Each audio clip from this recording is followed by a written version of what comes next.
It's perhaps known to you as a byword for conflict, for being the epicenter of some of the most brutal and consistent fighting episodes which have engulfed the Middle East in recent years. The small territory of Gaza has rarely left the news for much of the past 3 decades, featuring front and center in both Palestinian uprisings against Israel, the First and Second Intifada, becoming the stronghold of the Islamist militant group Hamas in the early 2000s, being the site of the long-term captivity of Israeli soldier Gilad Shalit not long after, and later becoming known for its extensive underground network of militant tunnels and the start point of the horrendous ongoing Gaza war between Hamas and Israel. Amidst its long connection to warfare and paramilitary activity, there are several things which have perhaps escaped the close attention that they warranted. For one, the appalling economic and humanitarian conditions to which the inhabitants of this narrow strip of land have been exposed to for generations. And for another, the extremely long and complicated history of this region, which is known to be continuously inhabited by humans for some 4,000 years. So today on Places, we thought we'd look into Gaza, its history, its troubles and strife, and attempt to piece together at least a part of the long history of this place, currently enduring one of the greatest hardships known to any place on Earth. The history of what became Gaza is as old as it is contrived, and competing narratives have resulted in its actual origin stories becoming rather murky. What is known as the region of what became Gaza was inhabited by the Semitic-speaking Canaanite people thousands of years ago. The history of human habitation in the area stretches as far back as 3,000 years BCE, in other words, around 50 centuries ago. One of the earliest settlements in the entire Gaza Strip is believed to have been a Canaanite site known as Tel as-Sakan, located on the Wadi Gaza, a river which runs across northern Gaza from the Mediterranean Sea. This site was discovered shortly after the First Intifada in 1994. Unfortunately, excavation has proved difficult due to the periodic fighting, which has engulfed the area before and after its discovery. The site was partially bulldozed by Hamas in 2017 and later bombed to smithereens by Israel in 2023. Regrettably, this lethal combination is a trend which has affected most of Gaza's oldest and most historic sites and has made determination of the area's origins particularly difficult. It is sadly likely that many other remnants of ancient habitation from the area will not have outlived the bombing of the ongoing Israel-Hamas war. Thus, the facts surrounding the civilizations which once lived in the area, beyond the few facts already established, may remain obscure and open to competing historical narratives. But among the many civilizations which controlled the area after the ancient Canaanites were the ancient Egyptians, the Philistine people, the Greeks under Alexander the Great, Bedouin tribes, the Ptolemaic Egyptians, the Romans, the Byzantines, various other Arab civilizations, the Ottomans, the Egyptians, the British, the Egyptians again, the modern state of Israel and Palestinian Authority, and finally, the Palestinian Arabs themselves under its current governing organization of Hamas. Deep breath. By the time Hamas took power in 2007, the Palestinian Arabs have been the majority population in the region of Gaza for centuries, although their exact origins remain disputed by many, with some seeing them as the direct descendants of the historical Canaanites, others as ancestors of the Philistines, from where the term Palestine originates, and yet more conjecture beyond that. What is known, however, is that the first Arab civilization to dominate the area was the Nabateans in the 1st century CE, and the region was Islamized in the 7th century, following its conquest by the army of the Rashidun Caliphate in the year 637. Following this, many of its existing religious structures became mosques, including the Cathedral of John the Baptist, itself previously a temple dedicated to the Philistine deity of Dagon, and which in turn became the Great Mosque of Gaza. Sadly, this mosque was mostly destroyed in the ongoing war, like many others have been. Now, for much of the 17th, 18th, and 19th centuries, control over Gaza was held by the Ottoman Empire. During this time, the area remained culturally influenced by nearby Egypt and was briefly occupied by Egyptian forces previously belonging to the Ottoman army, when these went rogue against their allies in 1832. By the early 20th century, however, the Ottoman Empire was weak and crumbled following defeat at the hands of the Triple Entente in the First World War. In 1916, as the war raged, Britain and France worked out the so-called Sykes-Picot Agreements, which would divide Ottoman possessions in the Middle East and Levant into British and French-controlled spheres of influence. Although Sykes-Picot was, for the most part, abandoned before the conclusion of the war, it did nonetheless result in some serious consequences for what was then known as Palestine. The French and the British had agreed that Palestine would become a British possession after the conflict, which was one of the only parts of the agreement which actually came into being. Confusingly, though, the British had also released the Balfour Declaration in order to drum up Jewish support for the war effort, which promised Jewish people a homeland in the Middle East after the war. Sykes-Picot completely screwed the Arab unifying interests of the Sheriff of Mecca, Hussein bin Ali, whose descendants are the Hashemite dynasty ruling the state of Jordan.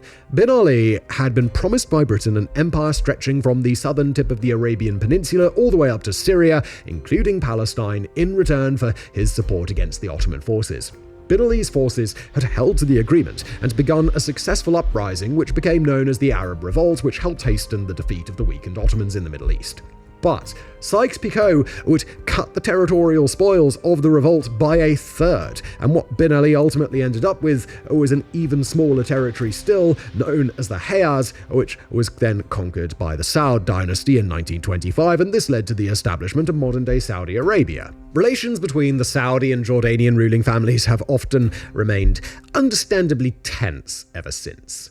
Both Sykes-Picot and the Balfour Declaration dismayed many Arab populations whose aspirations towards self-determination were derailed by both agreements, as well as the Kurds, who were left without a homeland of their own despite their vast population further north.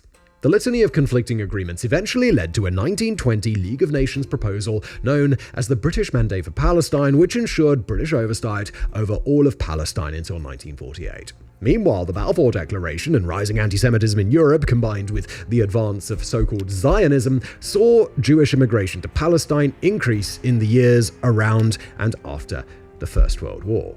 The recent arrivals did not get on well with their Arab neighbors at all.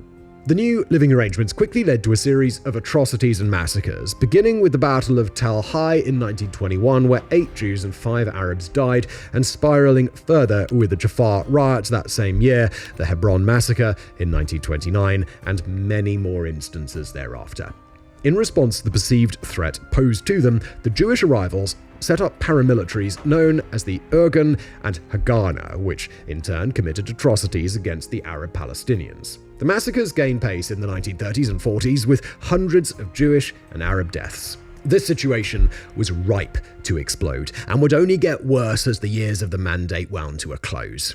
In 1948, the British mandate ended, and the Arab-Israeli War began. The war ignited on May 15, 1948, when 5 Arab nations invaded territory in the former Palestinian Mandate immediately following the announcement of the independence of the State of Israel the previous day. The 5 countries, Lebanon, Syria, Egypt, Iraq, and Transjordan, began offensives from each side of the territory. Gaza became the focal point of much of the southern theater of fighting, where Egyptian forces battled Jewish communities and settlers.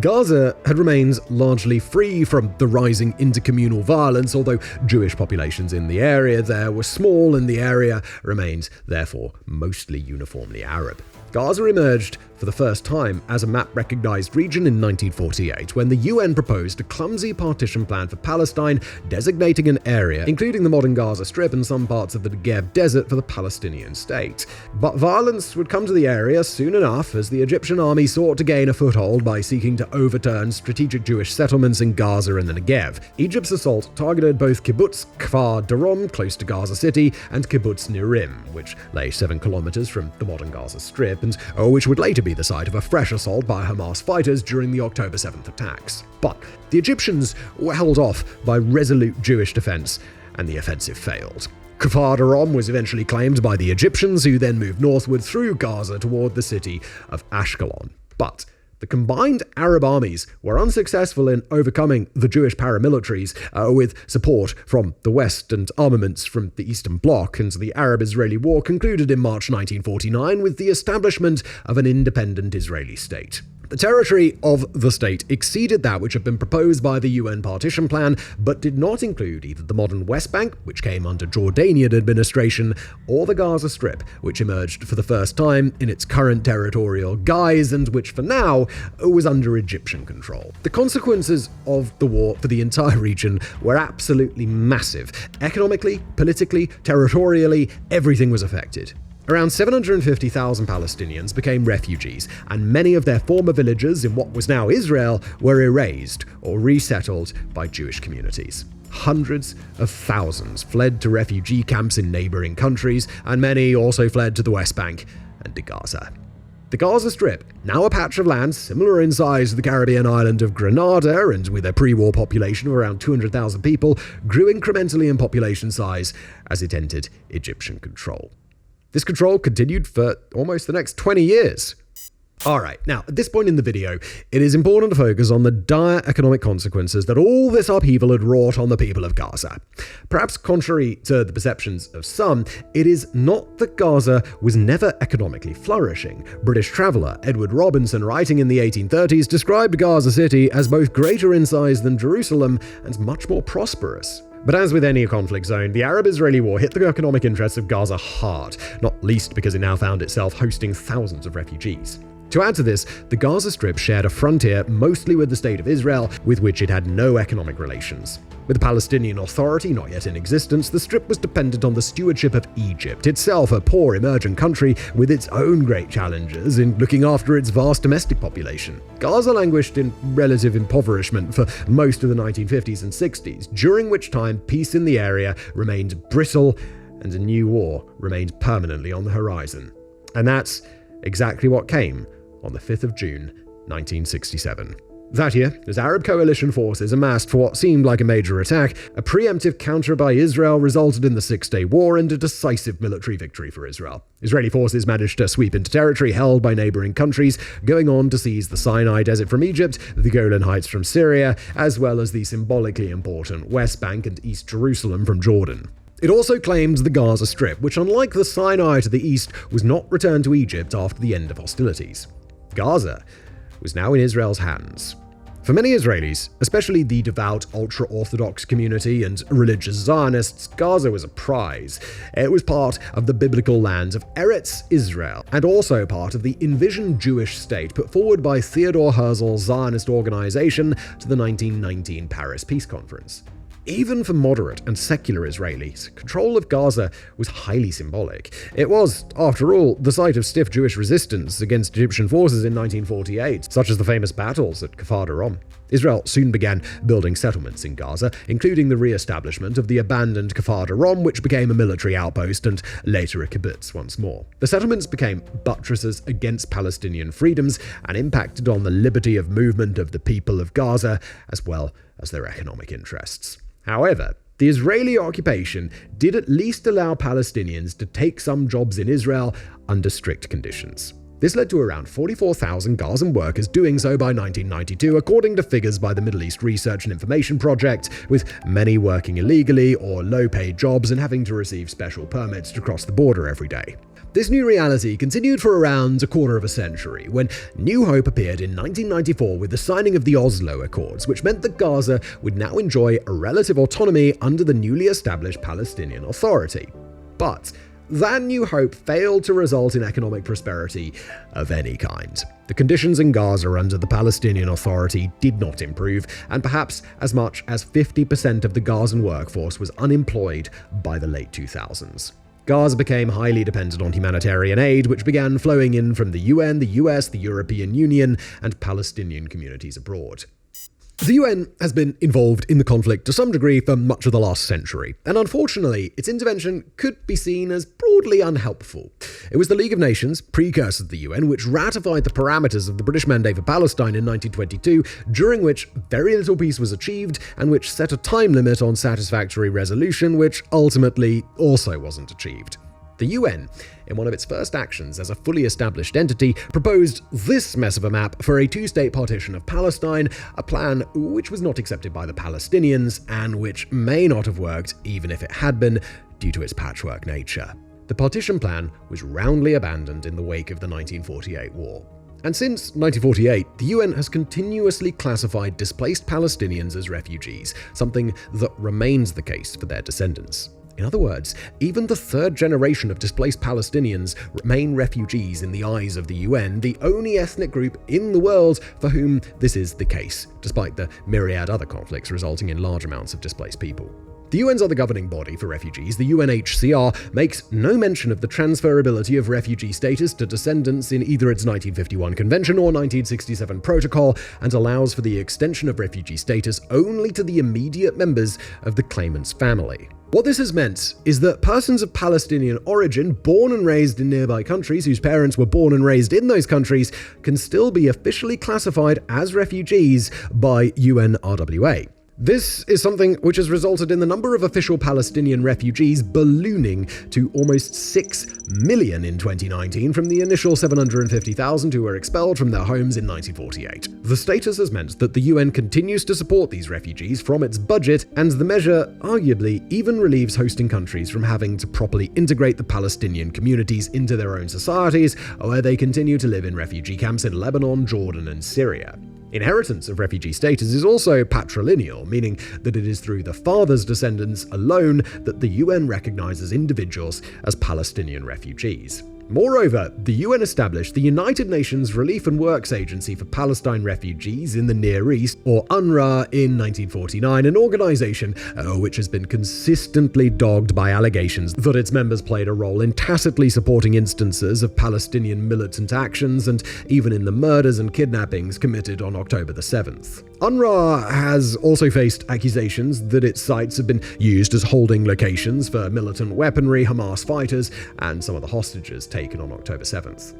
By 2013, the UN had passed 45 resolutions concerning Israel and only 21 concerning North Korea, 21 concerning Syria, and 14 concerning Iran. Perhaps resultantly, Israel has largely completely abandoned the UN as a mediator in the conflict, and a fractured relationship emerged, which has continued to this day. Alright, back to the mid-2000s, when a new political force emerged, one which would soon dominate Gaza and whose actions would have perhaps the greatest ever and most tragic effect on the beleaguered population of the Gaza Strip. In 2005, control of Gaza changed hands once again when Israel suddenly pulled out and closed all Jewish settlements in the Strip. This, in theory, left Gaza solely in the hands of the Palestinian Authority, or PA, under Mahmoud Abbas, who'd taken over from longtime Palestinian leader Yasser Arafat that same year. But Israel had not prepared the PA for the move, and the transition was therefore entirely disjointed. The PA was not particularly popular among Gazans. Some saw them as sellouts to the occupier, and others were dismayed at their consistent failures to achieve a peace on equitable terms with Israel, especially, and above all, one that would allow the Palestinian expellees to return to their former homes in Israel. The Palestinian Authority also hadn't really done anything to alleviate the severe economic conditions in Gaza, and had been accused of creating monopolies favorable to their interests at the cost of everyday Gazans, many of whom had seen their economic prospects suffocated further when Israel enacted border closures after a series of suicide bombings in 1996. Moreover, the Israeli withdrawal came at the end of the Second Intifada, when thousands more Palestinians had been killed for little benefit. For decades, the people of Gaza had had to contend with extreme economic isolation, power shortages, high unemployment, lawlessness, cyclical violence, massive poverty, and broken promises. With Gaza teetering, continued support for the PA was very far from assured. Abbas, perhaps not realizing this, called for legislative elections in Gaza and the West Bank in 2006. It would prove a catastrophic decision. Although the Palestinian Legislative Council had been overdue for elections for many years, Gaza had seen recent unrest in 2005, and Abbas probably could have gotten away with offsetting the elections further for some amount of time. But he didn't, and in January 2006, the Palestinian Authority's main political party, Fatah, failed to win the election, securing 41% of the overall vote. Fatah were pulverized in northern Gaza, winning only one seat from a possible 13 between the three districts of Gaza City, North Gaza, and Deir al-Balah. Practically all of the remainder went to the outright winner of the election, the Change and Reform Party, a front for the Islamic resistance movement, better known to you and me as Hamas. Hamas had been conducting a savvy campaign to win Gazans' hearts and minds for many years. While the PA prompted dialogue, Hamas favored direct action. This may not always have worked for them, but the long years of failed negotiations and the deterioration of Gaza's economic situation had lent them more support. Hamas had also exploited Gazan anger at Israel's targeting of its high-level figures, including bomb maker Yahya Ayash, who was killed in 1996, and interim Hamas leader Khaled Mashal, who'd narrowly escaped death by poisoning in 1997 when the responsible Israeli agents were caught and Israel was forced to hand over an antidote. But an even bigger contributing factor was when Israel assassinated two of Hamas's founders, Ahmed Yassin and Abdel Aziz al-Rantisi, in 2004, shortly before their withdrawal from Gaza. Both men were natives of Gaza, having arrived as expellees of the 1948 war at a very young age, and both of them were held in high esteem. This was especially true in the case of Yassin, a paralyzed imam whose charitable exploits had seen him ranked as the second most popular Palestinian after Yasser Arafat. Yassin had founded an Islamic charity in 1973, Majama al-Islamiyah, which offered clinics, blood banks, daycare facilities, food, and youth clubs to the people of Gaza, and which had at one time received charitable recognition from Israel itself. He also contributed to the founding of the Islamic University of Gaza in 1978, and in spite of his disability, attracted huge crowds to his sermons in the Shati refugee camp where he'd grown up. Although Yassin's ideology, like that of Hamas, contained nakedly vicious statements regarding Israel, and he was the ideologue behind many of Hamas's suicide bombing campaigns which targeted Israeli soldiers and civilians alike, his image among Gazans was that of a humanitarian, a spiritual leader. He'd been imprisoned by Israel in 1989 for ordering the deaths of collaborators, but was released in 1997 following the failed assassination of Khaled Mashal, and had returned to Gaza with a rapturous welcome. His assassination in 2004 spawned huge public anger, especially given Yassin's frail physical state and ailing health, and the destruction occasioned by the drone strike which killed not only him but members of his entourage and 9 civilian bystanders. Predictably, the accumulated anger played into Hamas's hands. When combined with a cunning electoral campaign and the PA's seeming short-sightedness, Hamas found itself at a sufficient level of popularity among Palestinians to win the legislative elections in 2006 and quickly went on to dominate the Gaza Strip shortly after. Hamas consolidated its power, forcing out Fatah and the PA and establishing tight control over Gaza. From 2007, the Strip was fully under Hamas's control. Now, some of the Palestinians voting for Hamas's Change and Reform Party, especially in Gaza, may have hoped that what they would receive was exactly that, changes and reforms which would alleviate at least their poor economic prospect, if not exactly a vote for peace and security. This was perhaps not absurd, given the charitable exploits of Majama al-Islamiyah and the posturing of Hamas as an entity willing to improve the living arrangements for everyday Palestinians on the ground. It was hoped that somehow Gaza's fortunes could begin to improve. But they didn't. Gaza's fortunes only got worse. The period of occupation by Israel had at least allowed Palestinians the relative freedom to find jobs and work in Israel. But with Gaza now under Hamas's control, that possibility was firmly curtailed, leading to dire consequences for many in Gaza. Moreover, Egypt, the other country with which the territory of Gaza shared a border, also closed off access in 2007, and Israel enforced a controversial maritime cordon of 6 nautical miles from the coast for Gazan fishermen soon after. Gaza was now completely shut off from the world. It was not even safely reachable by air. The Strip had once, briefly, had an airport built in 1998, but it was destroyed only 3 years later during the Second Intifada, and today lies in ruins. In effect, Gaza now had economic relations with nobody, and would become reliant on remittances sent from abroad, as well as aid work and support by friendly nations, much of which would be appropriated by its new governors anyway. Hamas, shortly after its ascent to power, set to work creating a vast network of tunnels under Gaza, both to evade Israeli intelligence and to prepare for an ultimate attack on their sworn foe. The so-called Gaza Metro was already in operation by the time of the 2014 Gaza War and encompassed around 500 kilometers of tunnels by 2021, according to late Hamas leader Yahya Sinwar. In the meantime, Gaza's economy just about remained afloat. Unemployment remained sky-high, typically around 50%, but Hamas's tunnel network allowed for black market trade with Egypt and remittances from abroad, aid from around 160 humanitarian organizations, around $450 million per year in monetary and material support from UNRWA, and further support from the PA left some semblance of normality despite the widespread unemployment. With that said, the undoubted major benefactors of the inward flow of cash was Hamas and those close to it, and the general figures concerning Gaza's economic situation became robustly obscured by the Gaza Strip's new overseers. Hamas also received donations from benefactors such as Iran and installed a tax system on everyday costs for its own benefit, from packets of cigarettes to vehicle registration. Hamas also received a $400 million grant from Qatar for construction projects in 2012, and over time, some limited economic interaction with Israel took place too. Aid trucks began to cross from Israel via the Kerem Shalom border crossing, and some Palestinians were able to return to work day jobs in Israel under a planned permit quota, which rose to about 17,000 workers by 2022, according to the Times of Israel. But Hamas also threw money into both expanding its tunnel network further and buying munitions to use in attacks against Israel. Between 2006 and 2023, it engaged in no less than 5 conflicts with Israel, each of which resulted in bombing attacks on Gaza and significant loss of life. While preparing for the 2023 attack, Sinwar regularly incited Palestinians to commit random acts of violence against Israel, and in 2018, he encouraged Gazans to assemble on the Gaza border fence with Israel in what became known as the Great March of Return, something which resulted in hundreds of deaths as Israel responded with tear gas and live ammunition.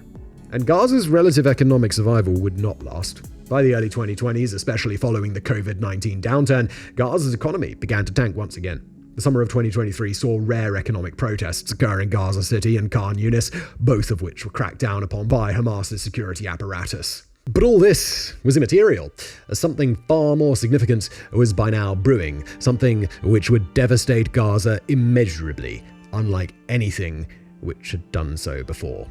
Finally, after years of planning, the Hamas operation was ready to begin. On October 7, 2023, Hamas fighters flooded into Israel and carried out the bloody attack which would plunge Gaza into conflict once more.